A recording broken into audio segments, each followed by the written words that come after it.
I'm Nora McInerney, and this is Terrible Thanks for Asking. Paola Mendoza has always loved stories. When she was a little girl, she asked her mother to tell her the story of their first year in America. And she asked for that story over and over again, not because she didn't know how it went, but because there was a comfort in hearing the story of their family told and retold. I would ask her about the stories of when we slept in a park because we had nowhere to sleep at night and how that came to be. And that she told me, she had gotten kicked out of the apartment we were in, and all she had was her jewelry, her wedding ring and a necklace and some earrings. And she was going from apartment to apartment building, talking to the landlord or whoever she thought was the super of the building and offering her jewelry in exchange to get an apartment for a month. And those were the stories that I have always kept inside of my heart. Terrible Thanks for Asking is about stories. We believe in the importance of letting people tell their own story and letting them reveal not just what happened, but why it's important. We know that if we had the budget and the staff, we could make this podcast every single day for the next 100 years and never tell the same story twice. Because a story is not just what happened, it's what it means. A story changes depending on who is doing the telling. Today, you're going to meet Paola Mendoza. Her story could be told as her being a co-founder of the Women's March, as her being a filmmaker, her being a writer. And we will talk about at least two of those things. But we're going to start at the very beginning. My story begins in Bogota, Colombia, which is where I was born. And I immigrated to the United States when I was 3, and I had an older brother who was 7, and I came with my mom to Los Angeles, and we were being reunited with my father, who had come a few months earlier than us. My entire family for generations had lived in Colombia, and we had no friends, no family, and we didn't immigrate to the normal places that Colombians would immigrate to, which would typically have been Miami and or Jackson Heights in New York. For some reason, my mom and my father, they chose Los Angeles. Paola's mother had been born in the United States when her own father was getting his master's degree. So she was an American citizen with an American passport who had lived her whole life in Colombia. So when we came to the United States, we came with my mom having an American passport, my father, my brother, and I with green cards. And that obviously gave us a huge privilege that many, many immigrants don't necessarily have when they come to this country. I was always very curious about our stories growing up as a child. I always asked my mom from as early as I can remember, how were our first days here? And my mom was very honest with me about our story from the very, very beginning. When I was 5 years old, she explained to me that she came to the United States because her marriage to my father was in a really bad place, and she thought that starting fresh in a new country would give them a new start as a couple and as a family.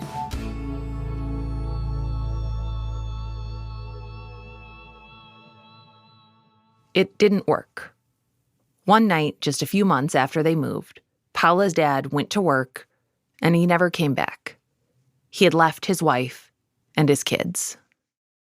So he abandoned us with my mom, who spoke absolutely no English. She was a young mom. At that time, she was 24 with 2 kids, no English, no family, no education, no job, and like $200-300 in her pocket. It was maybe for a couple of days. We slept in a car, we slept in a park, while my mother figured out how she could find a house. But I will say that what that created for my mother is that my mother was so focused on our education that that was the thing that we had to do, that we had to go to school. And yes, by and large, we hear the story often that immigrants and they want their children to go to college, and so often the children are the first generations to go to college. That was the case with my mom, but it also felt that, my mother had gone to the precipice of losing absolutely everything, and she was able to stave off losing everything by a mere inch. But because she had been at that precipice, she desperately knew that she didn't want her children to get anywhere near that. And so she created all these machinations and ways and life skills to make sure that we didn't have the uncertainty that we had growing up. I think she probably still feels really guilty about that. Tell me about some of those machinations and some of those magic tricks that she pulls.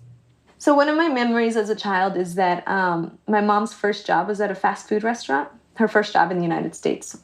But what I remember from those times is that every night our dinner was hamburger and French fries.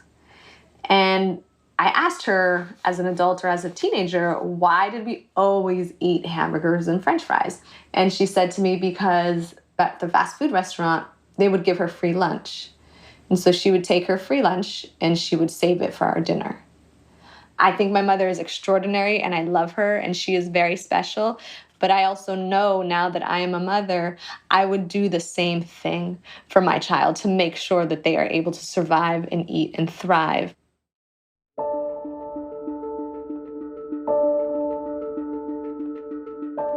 I knew that I didn't fully belong in the United States growing up. One way that I knew that I didn't fully belong is because I had to go to downtown LA to immigration every few years to update our paperwork, to reapply for our green card, whatever it was. I have many, many memories of going to immigration and my mom being afraid walking into that office. Even though my mom was a citizen, there was still a fear. There was a dehumanization that happened when the officials spoke to my mother. And when they spoke to me, I knew innately that I had to act a certain way, that I had to be very submissive to the guards, to whoever was asking me questions. It was always very stressful. I grew up with a mom who was she was strong as hell. She got things done. She was strict. She was boisterous. She had an opinion. She was intense, right? And when we walked through those doors in immigration, that woman completely disappeared. And it was very confusing as a child because your rock, the person that you know, when they transform into someone that is meek and scared to speak and only speaks when spoken to and barely speaks louder than a whisper and gets flustered easily, your world falls apart and you feel unsafe and you feel like you need to do the same. So there was an unmooring there that happened whenever we were in immigration.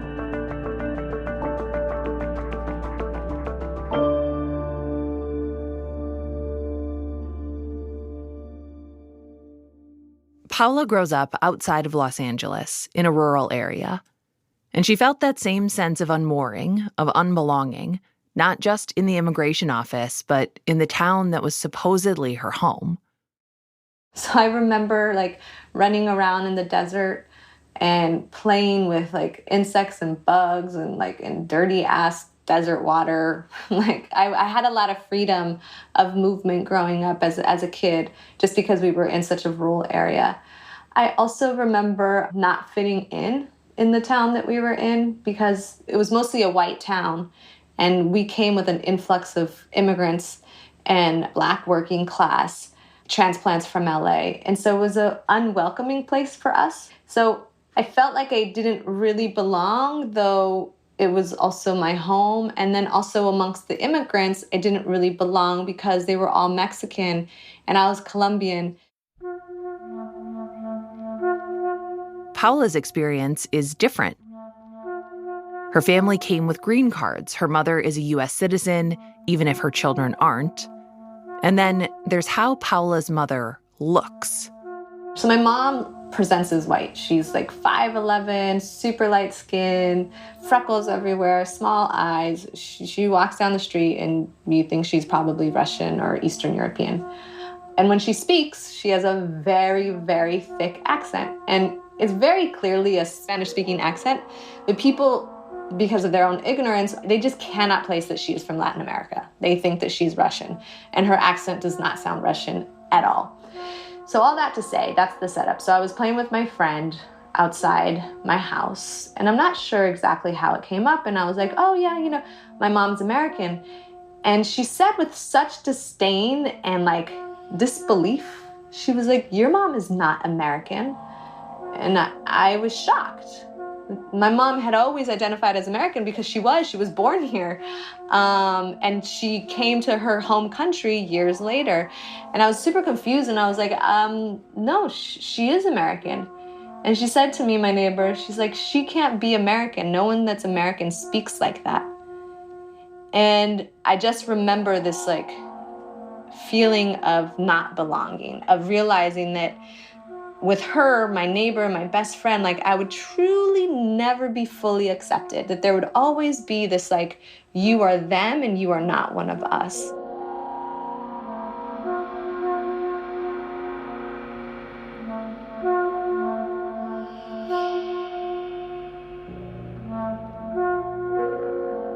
We're going to take a quick break.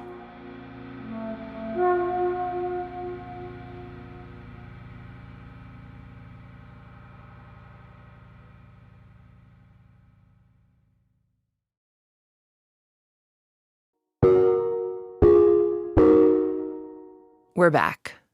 Paola Mendoza is growing up outside of Los Angeles as a Colombian immigrant, not really feeling like she belongs as an American, as an immigrant. And this was in the 90s, and so there was a lot of gang culture where I grew up. And so I started gangbanging when I was around 12 years old. And that means that I was in the 6th grade. In the 6th grade, I was just hanging around a bunch of gangsters, right? Like hanging out after school, hanging out in school, like nothing of any sort of real issues. It was just a bunch of kids hanging out. And what it provided me was a sense of community, a sense of acceptance. I had so much anger with my father's abandonment that I didn't have the resources to go to therapy, to go do art, to explore my emotions via theater or dance or anything. I had sports. I played baseball growing up, which was great because I was able to get some of my frustration and anger out there. But then I also just had my community, which, you know, my personality in general is I'm a very adventurous person. I love to live on the edge and have adventures, just have fun. With my son, I would have Adventure Fridays, and on Fridays we would go and do fun things all day Friday, and we would figure it out as we went. And so with that, I say all of that because my personality gravitates towards extreme type feelings. Like I want an adrenaline rush. And so I would also get that with my friends when we would go and do stupid shit that we shouldn't be doing, when we would go and fight and get in fights, when we would get jumped or whatever it was. So it is ultimately a community support that I felt loved by and I felt safe with. And it was what was around me, given where I was growing up. Paola always did really well in school, but in 7th grade, she finds herself in something called a self-contained classroom. We were put into trailers. Each class was an individual trailer, and each class had about like 7 to 10 students, so very small classes. Most of the kids in there were Black and brown. There was a handful of white kids, and we were in those trailers from the moment school started to the moment school ended.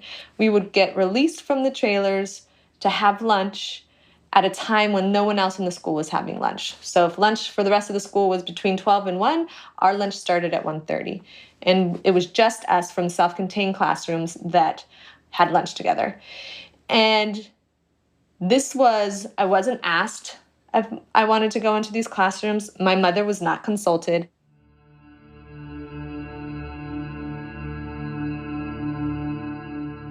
It's a dark, like fluorescent lighting. It's super small. Most of the days, our teacher, Mr. Atwood, he was disciplining students rather than teaching. There were fights that were breaking out, desks being thrown, chairs being thrown. Because again, like we were our self-fulfilling prophecy. I don't recall a lot of learning happening, to be honest, but what I do recall is a lot of the students in there had trouble reading, had trouble doing math. So for me, the schooling aspect was super easy, and I would get done with the work very, very fast, and then I would just sit there. So I would be bored. So of course I would get myself into trouble. and I would pick fights with people.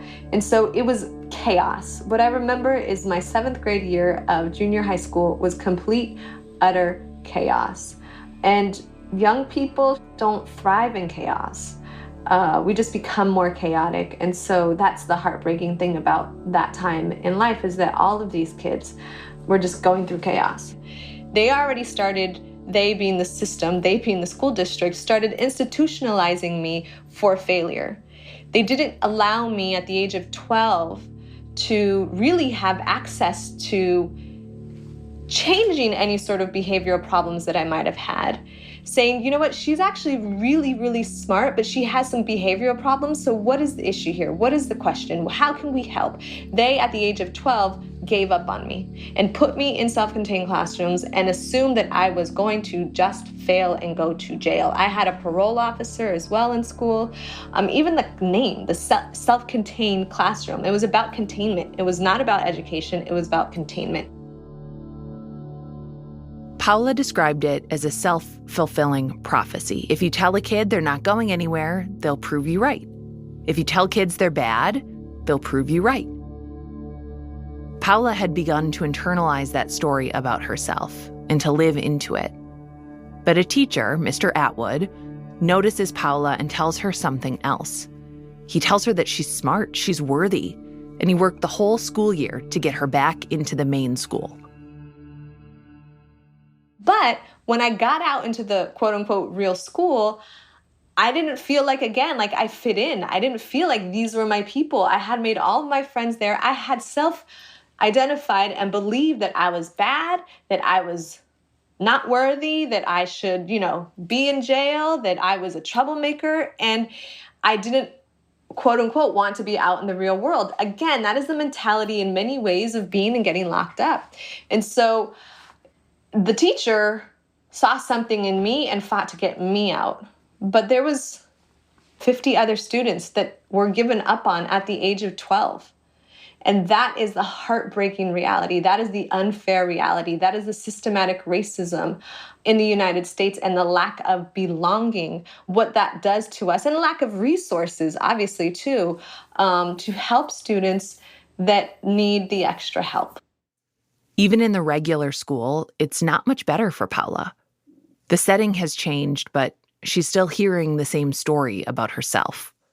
Most teachers didn't like me.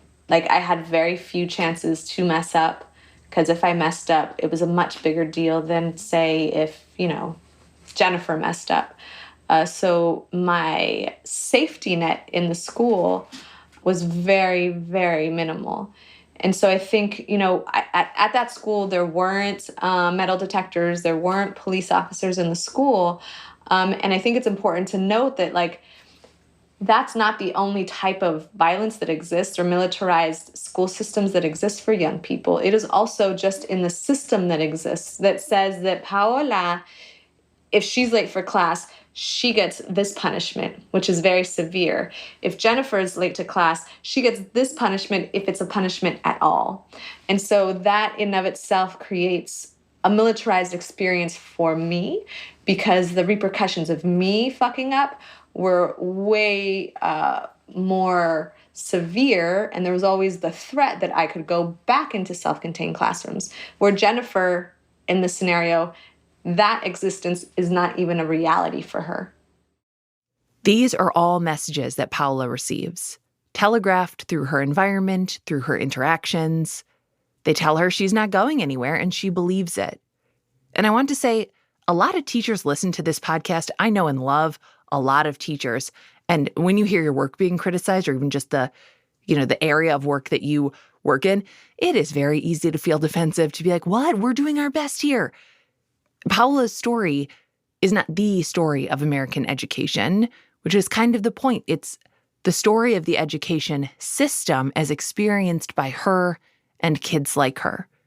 A system that's made up of some good people and some not as good people and some bad people. Betsy DeVos. Middle school marches on for Paola. She's smart, but school's boring. She's still hanging out with the gang she was hanging out with in 6th grade, but now it's the summer before 9th grade. So my mom, being an immigrant, she had no idea what gangs were, what was happening. She knew that I was really angry and starting to put together that I was like getting into trouble, but she really hadn't put it all together probably until like the spring of my 8th grade year. Basically, my mom realized that 3 things were going to happen to me. Either I was going to end up in jail, I was going to end up dead, or I was going to end up a drug addict. Paola had a habit of sneaking out, of running away. And one Friday night, she tells her mom, hey, I'm going to go to a friend's house. And she did go to a friend's house, but she and her friend then snuck out of her friend's house to go to a party. And when they came back, Paola's mom is at the friend's house. They are busted. And Paola's mom grabs Paola and says, you're coming home with me now. She took me home and she said, you're leaving to Colombia on Monday. I don't care what you say. You're going there for a year. So she took all of my shoes so I couldn't run away. And then she posted up in my bedroom from Friday night until Monday morning. She didn't leave once. And I was not allowed out of the bedroom either. And I couldn't go anywhere because A, my mom was in the room with me the whole time, and B, I didn't have any shoes. So I couldn't even like jump off my roof and run through the desert because I couldn't get anywhere without any shoes. They spend an entire weekend like that, in a room together, watching one another. Paola knowing that when she does leave this room, she's going to be sent away to go to a country that is no longer her home. On Monday, it's time. Mom gives Paola a pair of shoes, and they drive to the airport. And at that time, you could still walk people to the gate of the airport. She walked me to the gate of the airplane and sent me down the jetway, and I got on a plane. And 8 hours later, I was landing in Bogotá, Colombia, to live with an aunt and my cousin who was 1 year older than me at the time.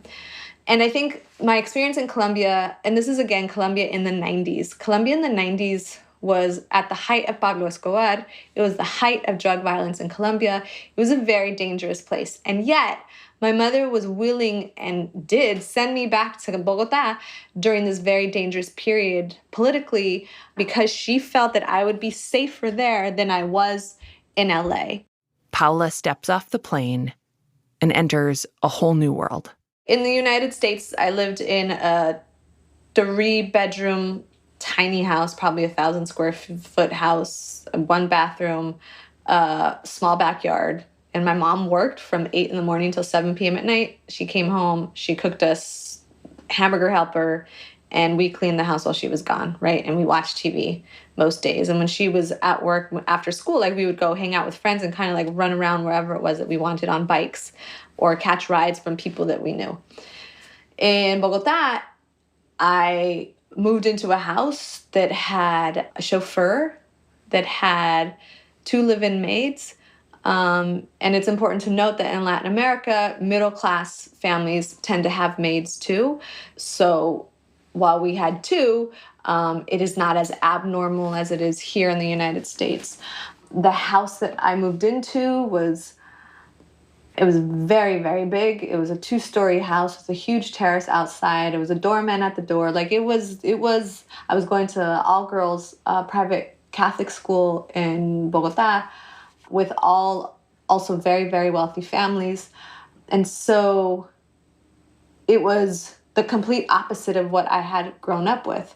And that experience of being accepted, which for the first time in my life at the age of 14, I had family around me, which was so transformational for me. I remember when I first arrived in Bogotá, how much I loved to say, oh, I'm going to call my cousin, or I'm going to go hang out at my cousin's house. I'm going to call my aunt. Oh, I want to see my grandmother this weekend. Because my entire life, I had never been able to say that because it was always just the 3 of us. But in Bogotá, I had this whole extended family that was rooting for me and helping me, and I felt so comforted and I felt so welcomed.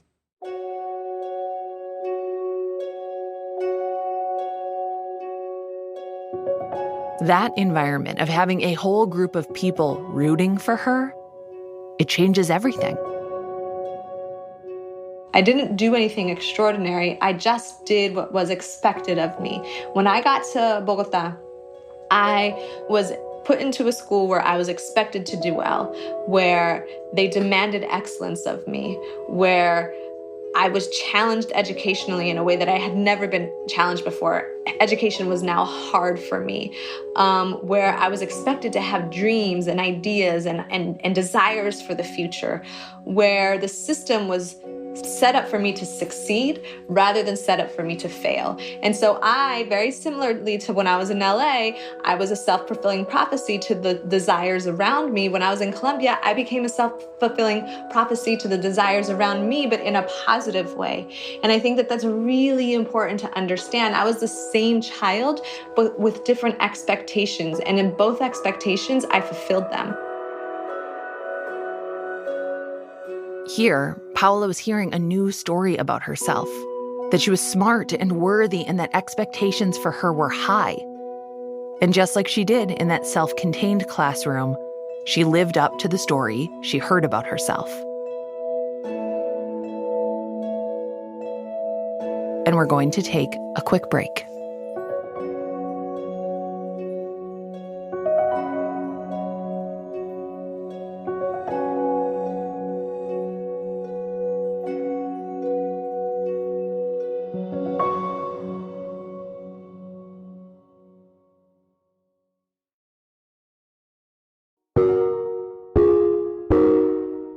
We're back, and Paola is in Bogota, living with extended family and thriving. But after junior year, it's time for her to go back to California and finish high school, at the same place where she'd been written off as a bad kid with no future. At the same place where her mother was sure Paola's future had 3 options: addiction, death, or prison. But she's not going back as the old Paola. I go back very determined to go to college, to have a future. But I also am very well aware that I'm going back to a neighborhood and an environment that knew me as a certain person. And I was nervous. I wasn't sure what was going to happen, if there was going to be a conflict with my old friends and who I was now. But I was very determined that I was not going to fall back into my old ways. And I didn't. And there was some conflict at the beginning. There was definitely some peer pressure and some dislikes and some threats. But I held my ground quietly and just finished my senior year of high school. So I just had 1 year. I finished my senior year of high school quietly. I found the theater by accident, and I fell in love with the theater. And I kind of got like wrapped up with a bunch of theater dorks and nerds, and like that became my family. And I didn't know anything about how to get to college in the United States. I knew nothing about SATs. I knew nothing about ACTs. And my mom obviously didn't know anything about that either. So, and to be frank, I don't even know if my high school had college counselors. So there was no help from the school perspective either. So the only thing I could do was go to my local community college. And my local community college had a dropout rate of 80%. But I was really determined that I was going to transfer out and get to a university. And she does. It takes 3 years, but she eventually transferred to UCLA.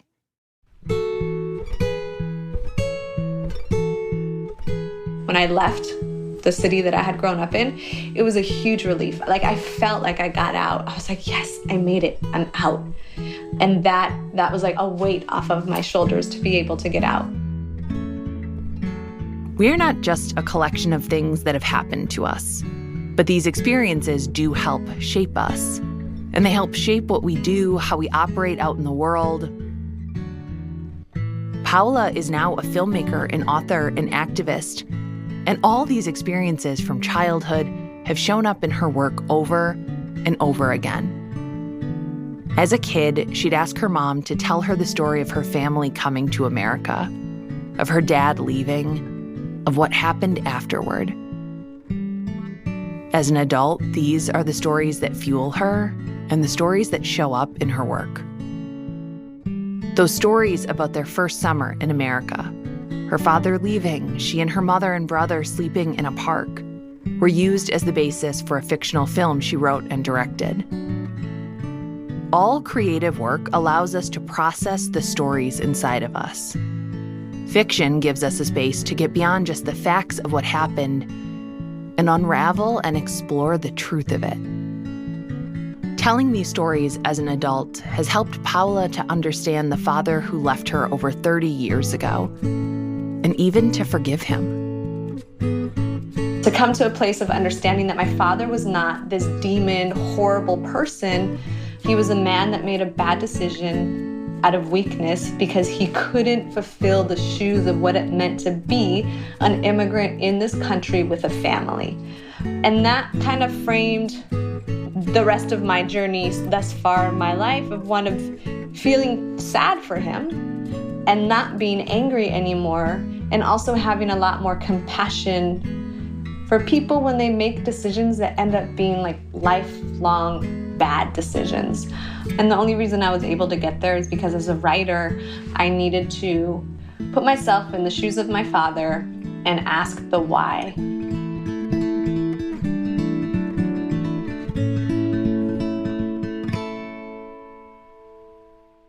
I found Paola's work through her newest book, Sanctuary. It's a young adult novel set in a near future where all American citizens are microchipped and tracked. The protagonist, a teenage girl named Valley, is an undocumented immigrant from Colombia. Valley and her mother and her little brother Ernie, when they decide to take a journey across the United States to try and get to California, because they are living in a futuristic, authoritarian United States where the president has created a deportation force that is rounding up all the undocumented immigrants, and the only place that they can find sanctuary is in California, and they decide to take off there. It is those individual people and decisions that influence their life and their journey. So I have, over the past 10 years, heard the stories of probably at this point thousands of undocumented immigrants, of migrants and refugees, and I often hear their stories in their most vulnerable moments of their lives. And so I've kept all of those stories in my heart for years, and it is with Sanctuary that I have been able to take pieces and parts of their stories and weave them into the pages and into the characters of the story of Sanctuary. The idea for the book came to Paola the day after the nationwide marches against family separation, which she had helped to organize. She was feeling empowered and inspired by the hundreds of thousands of people who had taken to the streets, and also fearful of what could happen to undocumented immigrants if this administration was reelected. It's easy to talk about systems and forget that we're talking about people. It's harder to talk about people and not realize the way systems impact everything about the way we live.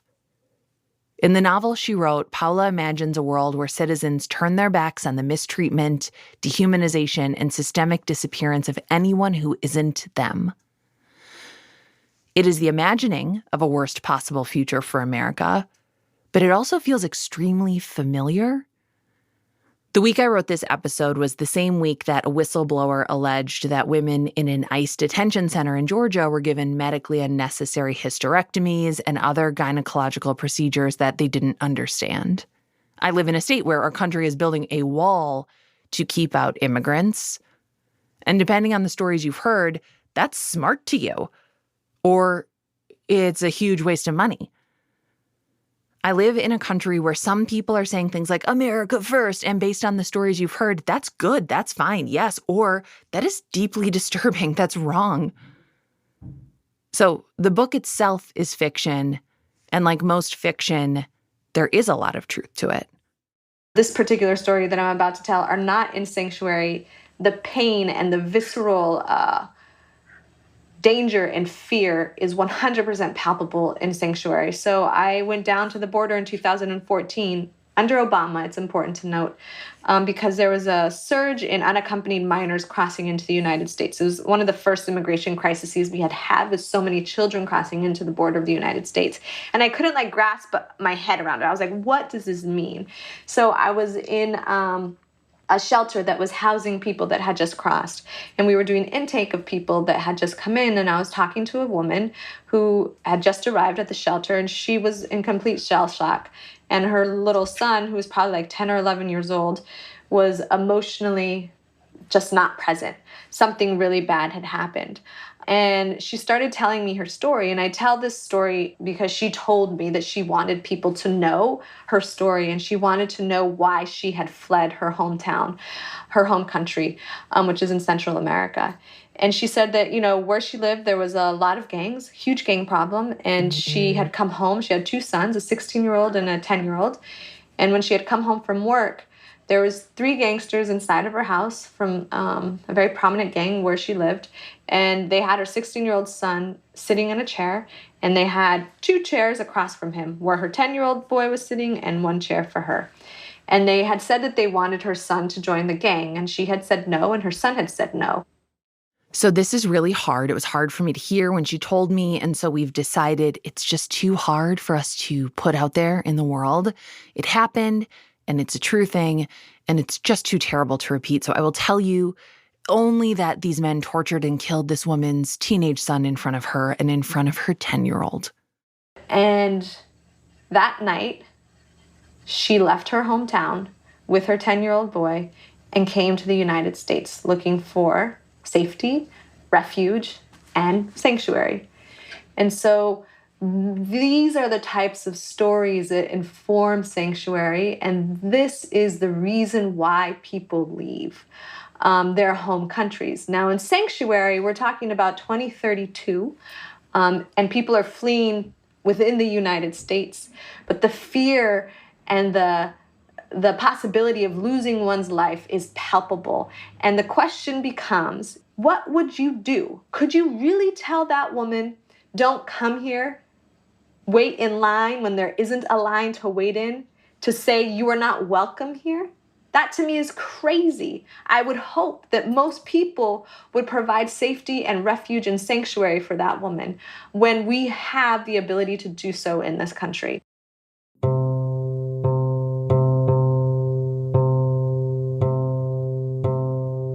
The power of story is that it moves us, it affects us, that we all affect one another even when we aren't trying to, when we are sure that we have nothing in common. It's us, it's them, we can hunker down on our own sides, and that's that. Except it isn't, because we do share this world, this country, these sidewalks, our schools, our grocery stores, all of our systems with one another. We are a part of each other's stories. The stories we live and hear and tell affect how other people live and hear and tell their own stories. Our actions have reactions. They reverberate through the lives of other people for better or for worse. And sometimes we know that, but mostly I don't think we do. Mostly our impact on other people remains invisible to us. My real life story has been influenced and changed by individuals that I have come in contact with. Mr. Atwood getting me out of my self-contained classroom. My neighbor telling me that my mother wasn't American enough. My mother learning English at her first job. My father's abandonment. Like, all of these individual actions created the path of my life and really allowed me to be here at this moment with such a privileged life. I've traveled the world.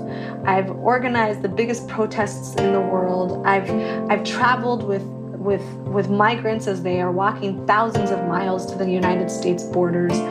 I've really had such a full life that I'm so honored and in awe of. A story isn't just what happened, it's what it means to the people it happened to. Paola's stories, the ones she lived, the ones her mother told her, and the ones she tells now, aren't just about what happened, but about the impact that these actions have on the people we share a world and a community with. You so rarely know when you're changing a life, or when yours is about to be changed. And I think it's really important to note that one action can change someone's life for good or for bad. Mr. Atwood changed the course of my life. My father changed the course of my life. And so I think, that's important with this book too, is that we each individually must realize that when we see injustice happening around us, when we act or when we don't act could be so important to the person that is experiencing that injustice.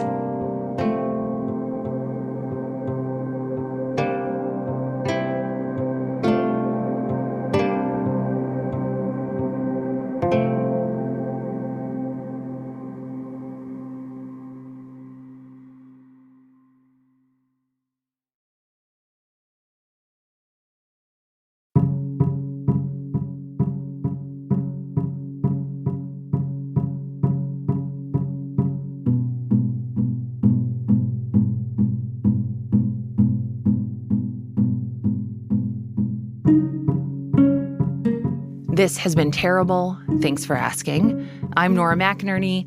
I'm your host. I'm a writer. I make this podcast with Marcel Malakibu, who is our senior producer, with Jacob Maldonado Medina, who is, I'm not entirely sure of her title, with Hannah Meacock Ross, with Jordan Turgeon, with Phyllis Fletcher, a genius editor who we cannot live without. Don't make us. Don't even ask us to. We will not do it. We won't do it. Okay? Who else? Who else? Who else do I have to thank for this episode? That's my child, Ralph. He crept in at the end, so if you hear like heavy little footsteps and breathing in the back, he's home from school. He's in the credits. The closet door was shut, but somebody did not respect the shut door, and that is okay. Our theme music is by Joffrey Lamar Wilson. You know Joffrey, Ralph. He makes the theme music. Dun, that's right. No, it's close. Dun, dun, dun. And we've got new theme music, and it's The Simpsons. Terrible, thanks for asking. Diddly, diddly, diddly, doo, doo, doo, doo, doo, doo. Oh, that was good, Ralph. Wow. We are a production of APM. What do you think APM stands for, Ralph? American Public Radio. Well, I'm pretty close. It stands for always punching mammals. Mammal. You're a mammal. We're mammals. You better watch out. It stands for American. What's a P word? Poaching. American poaching. What's an M word? Mammals. We're stuck on mammals. We are stuck on mammals, aren't we? Oh, We're men. just men. Okay. American poaching men. Well, that's not America. Okay. You can find Paola's book at our bookshop.org link in the show notes. Fart noise, Ralph. You can sign up for our newsletter. We do it twice a month. Twice a month. That means once or twice. Twice a month at ttfa.org/newsletter. Thank you for listening to this podcast. We appreciate it greatly. Anything else you need to say, Ralph? Farts, farts, and away. Farts, farts, and away. I pledge allegiance to the American fart flag. What? People at lunch say that. There's a giant flag, and we put our hands on our hand on our heart, and we say, I pledge allegiance to the farts of poop. I love it. Very subversive. Poop. Okay, that's enough.